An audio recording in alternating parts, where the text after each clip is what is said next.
Welcome to my study today. We're going to look at must and have to. Must, of course, is a modal verb, and I'll leave a link below to all the modal verbs in our first video. There is an exercise which follows so you can practice. So let's get started. We use must in various ways. Personal obligation. I must answer all the questions. In other words, I want to pass the exam. It's something I want to do. We use it also for an inner compulsion. I must tell you this funny story. Again, that's something inside yourself. It's not an external influence. But this is because it's something which is necessary. We must repair the fence. We have no choice. It's something which is an outside influence. And then, of course, if we want to give strong advice, we tend to use must instead of should.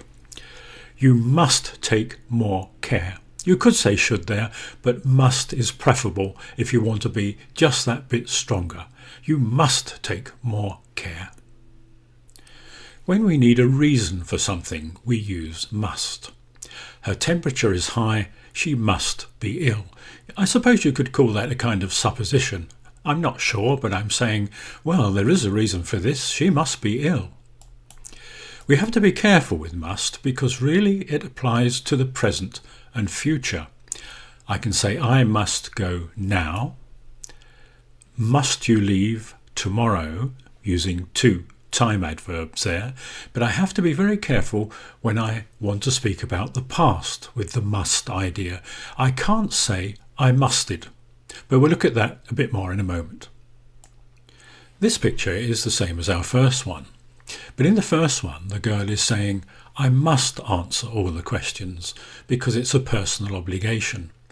This time we're talking about an external fact, or you might say a rule. The teacher says, I have to answer all the questions. Here we prefer have to instead of must. And when you have to pass on instructions, something someone has given you to tell somebody else, I have to tell you where to find the key. And have a look at this phrase. You must have a ticket for the bus. You have to have a ticket for the bus.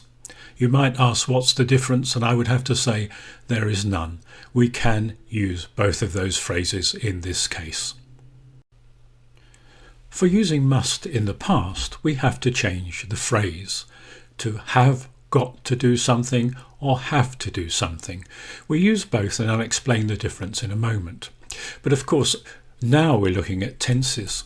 For example, yesterday I had to go to hospital. That's a past tense.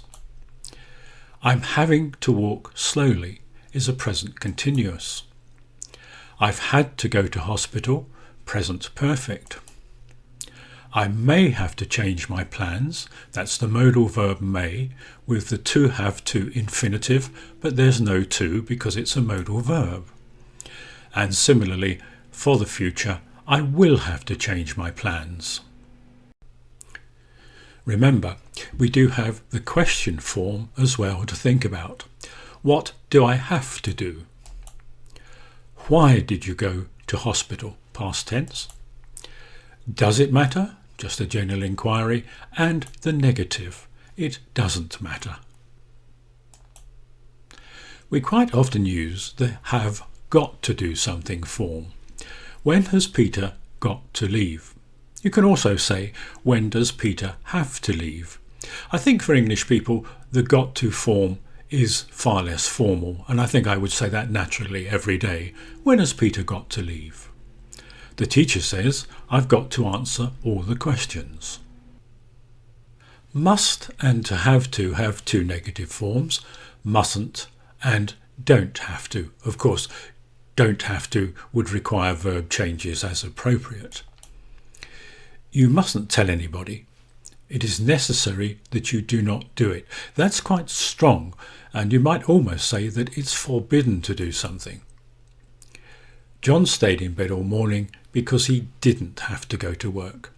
It's not necessary to do something. It's an influence from outside that is affecting what he does.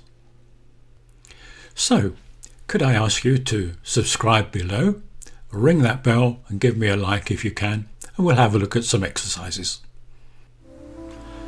Complete the sentences with must, mustn't, or a suitable form of have to or have got to. You can pause the video and work through the exercises.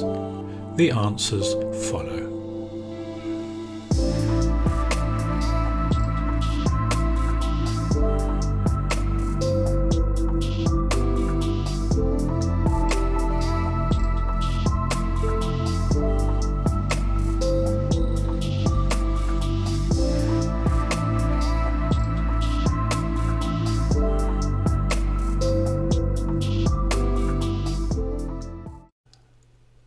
Next time, we'll have a look at the modal verbs may and might. So, thanks for watching. Please remember to subscribe below, and I'll see you next time. Bye.